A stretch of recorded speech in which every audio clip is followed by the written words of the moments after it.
আফগানিস্তান, যে ভূমি ইতিহাসে যেমন রক্তাক্ত যুদ্ধের সাক্ষী, তেমনি গৌরবময় ঐতিহ্যের ধারক। প্রাচীন সিল্ক রোডের অন্যতম কেন্দ্র ছিল এ দেশ, যেখানে পারস্য, ভারত ও মধ্য এশিয়ার সংস্কৃতি মিলেমিশে গড়ে উঠেছিল বহুমাত্রিক সভ্যতা। ৫ দশকের দীর্ঘ যুদ্ধ ও ধ্বংসস্তূপের মাঝেও আফগানিস্তান তার ইতিহাসের শেকড় আঁকড়ে ধরে আছে, যেন ভাঙাচোরা মসজিদের মিনার কিংবা মরুভূমির বুক চিরে দাঁড়ানো প্রাচীন দুর্গগুলো।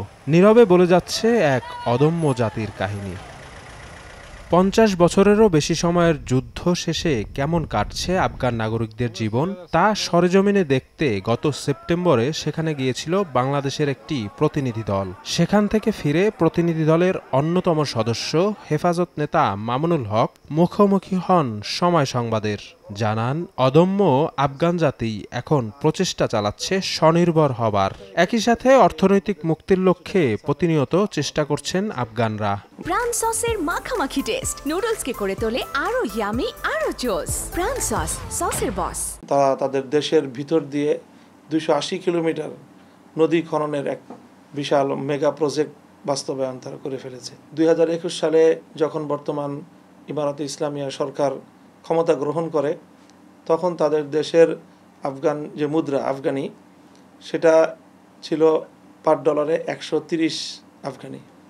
সেটা 4 বছরের মাথায় তাদের আফগান মুদ্রার মান এতটাই উন্নত হয়েছে যে এখন 65 থেকে 68 আফগানিতে $1 পাওয়া যাচ্ছে।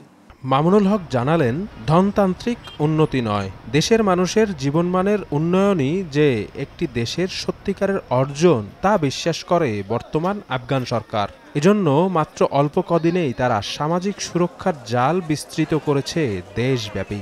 50 বছরের যুদ্ধে প্রায় 25 লক্ষ মানুষ শাহাদাত বরণ করেছে। তো অসংখ্য অগণিত বিধবা, এতিম, অসহায় মানুষের সেখানে বিরাট একটা, প্রতিটা প্রদেশে এই এতিমদের ভরণ পোষণের জন্য রাষ্ট্রীয়ভাবে একটা করে এতিমখানা বড় ধরনের নির্মাণ করা হয়েছে।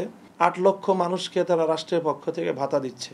যুক্তরাজ্য ভিত্তিক একটি দাতব্য সংস্থার আয়োজনে 7 দিনের সফরে বাংলাদেশি প্রতিনিধি দল কাবুলে পৌঁছায় গত 17 সেপ্টেম্বর। সফরকালে সেখানকার গুরুত্বপূর্ণ মন্ত্রণালয়ের মন্ত্রী, বিচার বিভাগের প্রধান সহ উচ্চ পর্যায়ের সরকারি কর্মকর্তাদের সঙ্গে বৈঠক করেন তারা। শফিক মুন্সী, সময় সংবাদ, ঢাকা।